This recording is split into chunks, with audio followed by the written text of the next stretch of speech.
शांति। आज 22 फरवरी 2024 के साकार मधुर महावाक्य है। मीठे बच्चे, इस शरीर से जीते जी मरने के लिए अभ्यास करो। मैं भी आत्मा, तुम भी आत्मा। इस अभ्यास से ममत्व निकल जाएगा। प्रश्न है आज की मुरली का कि सबसे ऊंची मंजिल कौन सी है? उस मंजिल को प्राप्त करने वालों की निशानी क्या होगी? क्या प्रश्न है आज का कि सबसे ऊंची मंजिल कौन सी है और उस मंजिल को प्राप्त करने वालों की निशानी क्या होगी? उत्तर है इसका कि सभी देहधारियों से ममत्व टूट जाए, सदा भाई भाई की स्मृति रहे। यही है ऊंची मंजिल। इस मंजिल पर वही पहुंच सकते हैं जो निरंतर देही अभिमानी बनने का अभ्यास करते हैं। अगर देही अभिमानी नहीं तो कहीं ना कहीं फंसते रहेंगे, या अपने शरीर में या किसी न किसी मित्र संबंधी के शरीर में। उन्हें कोई की बात अच्छी लगेगी या कोई का शरीर अच्छा लगेगा। ऊंची मंजिल पर पहुंचने वाले जिस्म यानी देह से प्यार नहीं कर सकते। उनका शरीर का भार टूटा हुआ होगा। ओम शांति। रूहानी बाप रूहानी बच्चों को कहते हैं कि देखो, मैं तुम सभी बच्चों को आप समान बनाने आया हूँ। अब बाप आप समान बनाने कैसे आएंगे? वह है निराकार। कहते हैं कि मैं निराकार हूँ, तुम बच्चों को आप समान अर्थात निराकारी बनाने, जीते जी मरना सिखलाने आया हूँ। बाप अपने को भी आत्मा समझते हैं ना। इस शरीर का भार नहीं है, शरीर में रहते हुए भी शरीर का भार नहीं है। यह शरीर उनका तो नहीं है। तुम बच्चे भी इस शरीर का भार निकाल दो। तुम आत्मा को ही मेरे साथ चलना है। यह शरीर जैसे मैंने लोन लिया है, वैसे आत्माएं भी लोन लेती हैं पाठ बजाने के लिए। तुम जन्म जन्मांतर शरीर लेते आए हो। अब जैसे मैं जीते जी इस शरीर में हूँ, परंतु हूँ तो न्यारा अर्थात मरा हुआ। मरना शरीर छोड़ने को कहा जाता है। तुमको जीते जी इस शरीर से मरना है। मैं भी आत्मा, तुम भी आत्मा। तुमको भी मेरे साथ चलना है या यहीं पर ही बैठना है? तुम्हारा इस शरीर में जन्म जन्मांतर का मोह है। जैसे मैं अशरीरी हूँ, तुम भी जीते जी अपने को अशरीरी समझो। हमको अब बाबा के साथ जाना है। जैसे बाबा का यह पुराना शरीर है, तुम आत्माओं का भी यह पुराना शरीर है। पुरानी जुत्ती को छोड़ना है। जैसे मेरा इसे ममत्व नहीं है, तुम भी इस पुरानी जुत्ती से ममत्व निकाल दो। तुमको ममत्व रखने की आदत पड़ी हुई है, हमको आदत नहीं है। मैं जीते जी मरा हुआ हूँ, तुमको भी जीते जी मरना है, मेरे साथ चलना है। अब यह प्रैक्टिस करो। शरीर का कितना भार रहता है बात मत पूछो।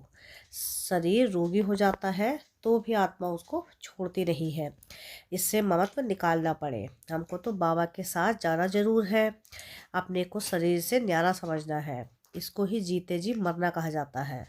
अपना घर ही याद रहता है। तुम जन्म जन्मांतर से इस शरीर में आए हो, इसलिए तुमको मेहनत करनी पड़ती है, जीते जी मरना पड़ता है। मैं तो इसमें आता ही हूँ, टेम्परेरी हूँ। तो मरकर चलने से अर्थात अपने को आत्मा समझकर चलने से कोई भी देहधारी ममत्व तो नहीं रहेगा। अक्सर करके किसी न किसी का किसी में मोह हो जाता है, बस उनको देखने बगैर रह नहीं सकते। यह देहधारी की याद एकदम उड़ा देनी चाहिए, क्योंकि बहुत बड़ी मंजिल है। खाते पीते जैसे कि इस शरीर में हूँ ही नहीं। यह अवस्था पक्की करनी है, तब 8 रत्नों की माला में आ सकते हैं। मेहनत बगैर थोड़ी ही ऊंच पद मिल सकता है। जीते जी देखते हुए समझे कि मैं तो वहाँ का रहने वाला हूँ।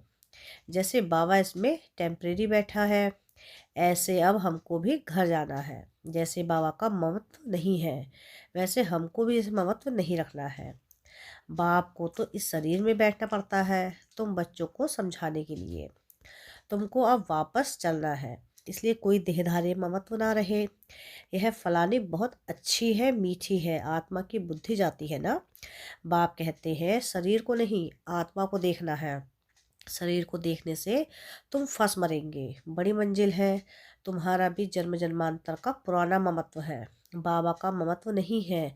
तब तो तुम बच्चों को सिखलाने आया हूँ। बाप खुद कहते हैं कि मैं इस शरीर में नहीं फंसता हूँ, तुम फंसे हुए हो। मैं तुमको छुड़ाने आया हूँ। तुम्हारे 84 जन्म पूरे हुए हैं। अब शरीर से बाहर निकालो। देह अभिमानी होकर ना रहने से कहीं ना कहीं फंसते रहेंगे। कोई की बात अच्छी लगेगी, कोई का शरीर अच्छा लगेगा, तो घर में भी उनकी याद आती रहेगी। जिस्म का प्यार होगा तो हार खा लेंगे, ऐसे बहुत खराब हो जाते हैं। बाप कहते हैं स्त्री पुरुष का संबंध छोड़ अपने को आत्मा समझो। यह भी आत्मा, हम भी आत्मा। आत्मा समझते समझते शरीर का बाहर निकलता जाएगा। बाप की याद से ही विकर्म भी विनाश होंगे। इस बात पर तुम अच्छी तरह से विचार सागर मंथन कर सकते हो।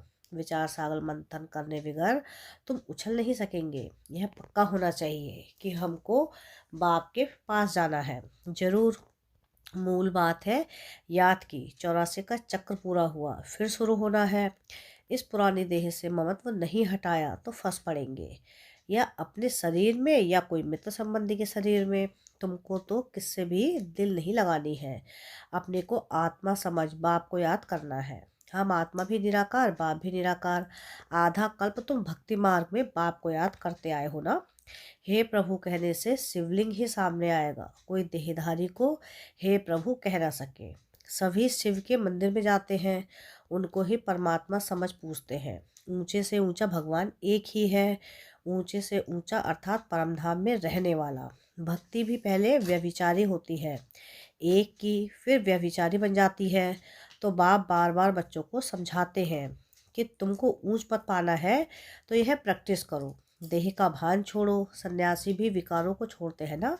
आगे तो सतोप्रधान थे, अभी तो वह तमोप्रधान बन पड़े हैं।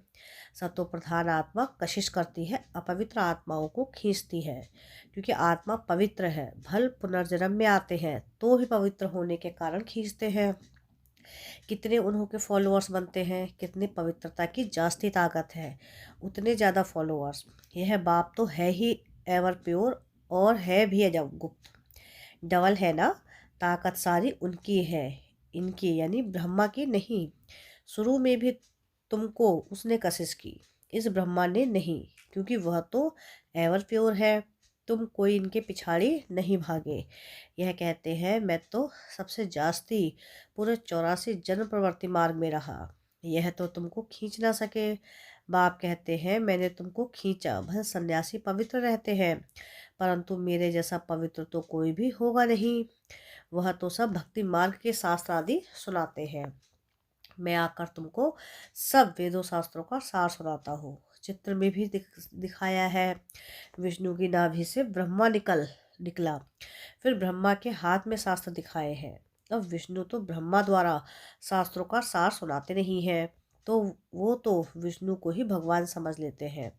बाप समझाते हैं मैं इन ब्रह्मा द्वारा सुनाता हूँ, मैं विष्णु द्वारा थोड़े ही समझाता हूँ। कहाँ ब्रह्मा और कहाँ विष्णु। ब्रह्मा सो विष्णु बनते हैं, फिर 84 जन्म के बाद यह संगम होगा। यह तो नई बातें हैं ना। कितनी वंडरफुल बातें हैं समझाने की। अब तो बाप कहते हैं बच्चे जीते जी मरना है। तुम शरीर में जीते हो ना, समझते हो हम आत्मा है, हम बाबा के साथ चले जाएंगे। यह शरीर आदि कुछ भी ले नहीं जाना है। अब बाबा आया है, कुछ तो नई दुनिया में ट्रांसफर कर दे। मनुष्य दान पुण्य आदि करते हैं दूसरे जन्म पाने के लिए। तुमको भी नई दुनिया में मिलना है, यह भी करेंगे वही जिन्होंने कल्प पहले किया होगा। कम जास्ती कुछ भी होगा नहीं। तुम साक्षी होकर देखते रहेंगे, कुछ कहने की भी दरकार नहीं रहती। फिर भी बाप समझाते हैं जो कुछ करते हैं तो उनका भी अहंकार नहीं आना चाहिए। हम आत्मा यह शरीर छोड़कर जाएंगे, वहाँ नई दुनिया में जाकर नया शरीर लेंगे। गाया भी जाता है राम गयो रावण गयो। रावण का परिवार कितना बड़ा है, तुम तो मुट्ठी भर हो। यह सारा रावण संप्रदाय है, तुम्हारा राम संप्रदाय कितना थोड़ा होगा। 9 लाख। तुम धरती के सितारे हो ना, माँ बाप और तुम बच्चे। तो बाप बार बार बच्चों को समझाते हैं कि मर्जीवा बनने की कोशिश करो। अगर किसको देखकर बुद्धि में आता है यह बहुत अच्छी है, बहुत मीठा समझाती है, यह भी माया का वार होता है। माया ललचा देती है, उनकी तकदीर में नहीं है तो माया सामने आ जाती है। कितना भी समझाओ तो गुस्सा लगेगा। यह नहीं समझते कि यह देह अभिमान ही काम करा रहा है। अगर ज़्यादा समझाते हैं तो टूट पड़ते हैं, इसलिए प्यार से चलाना पड़ता है। किससे दिल लग जाता है तो बात मत पूछो, पागल हो जाते हैं। माया एकदम बेसमझ बना देती है। इसलिए बाप कहते हैं कि कभी कोई के नाम रूप में नहीं फंसना। मैं आत्मा हूँ और एक बाप जो विदेही है, उनसे ही प्यार रखना है। यही मेहनत है, कोई भी देह में ममत्व ना हो। ऐसे नहीं कि घर में बैठे भी वह ज्ञान देने वाली याद आती रहे। बड़ी मीठी है, बहुत अच्छा समझाती है। अरे मीठा तो ज्ञान है, मीठी आत्मा है, शरीर थोड़ी ही मीठा है। बात करने वाली भी आत्मा है, कभी भी शरीर पर आशिक नहीं होना है। आजकल तो भक्ति मार्ग बहुत है। आनंदमयी माँ को भी माँ माँ करते करते करते रहते हैं। अच्छा बाप कहाँ है? वर्षा, बाप से मिलना है या माँ से? माँ को भी पैसा कहाँ से मिलेगा? सिर्फ माँ माँ कहने से जरा भी पाप नहीं कटेंगे। बाप कहते हैं मामी का याद करो, नाम रूप में नहीं फंसना है, और ही पाप हो जाएगा, क्योंकि बाप का नाफरमान वरदार बनते हो। बहुत बच्चे भूले हुए हैं। बाप समझाते हैं मैं तुम बच्चों को लेने आया हूँ, सो जरूर ले जाऊंगा, इसलिए मेरे को याद करो। एक मुझे याद करने से ही तुम्हारे पाप कटेंगे। भक्ति मार्ग में बहुतों को याद करते आए हो, परंतु बाप बिगड़ कोई काम कैसे होगा? बाप थोड़ी ही कहते हैं कि माँ को याद करो। बाप तो कहते हैं मुझे याद करो, पतित पावन मैं हूँ, बाप के डायरेक्शन पर चलो। तुम भी बाप के डायरेक्शन पर औरों को समझाते रहो। तुम थोड़े ही पतित पावन ठहरे, याद एक को ही करना है। हमारा तो एक बाप दूसरा ना कोई। बाबा हम आप पर ही वारी जाएंगे। वारी जाना तो शिव बाबा पर ही है, और सबकी याद छूट जानी चाहिए। भक्ति मार्ग में तो बहुतों को याद करते रहते हैं, यहाँ तो एक शिव बाबा दूसरा ना कोई। फिर भी कोई अपनी चलाते हैं तो क्या गति सदगति होगी? मूंछ पड़ते हैं। बिंदी को कैसे याद करें? अरे तुमको अपनी आत्मा याद है ना, कि मैं आत्मा हूँ, वह भी बिंदी रूप ही है। तो तुम्हारा बाप भी बिंदी है, बाप से वर्षा मिलता है। माँ तो फिर भी देहधारी हो जाती है, तुमको विदेही से ही वर्षा मिलना है। इसलिए और सब बातें छोड़ एक से बुद्धि योग लगाना है। अच्छा मीठे मीठे से खिलते बच्चों प्रति माता पिता बाप दादा का याद प्यार और गुड मॉर्निंग। रूहानी बाप की रूहानी बच्चों को नमस्ते। हम रूहानी बच्चों की रूहानी बाप दादा को याद प्यार गुड मॉर्निंग और नमस्ते। शुक्रिया प्यारे बाबा, शुक्रिया। धारणा के लिए मुख्य सार है। सार की पहली पॉइंट है कि शरीर का भान खत्म करने के लिए चलते फिरते अभ्यास करना है, जैसे कि इस शरीर में मरे हुए हैं, न्यारे हैं, शरीर में है ही नहीं, बिगड़ शरीर आत्मा को देखो।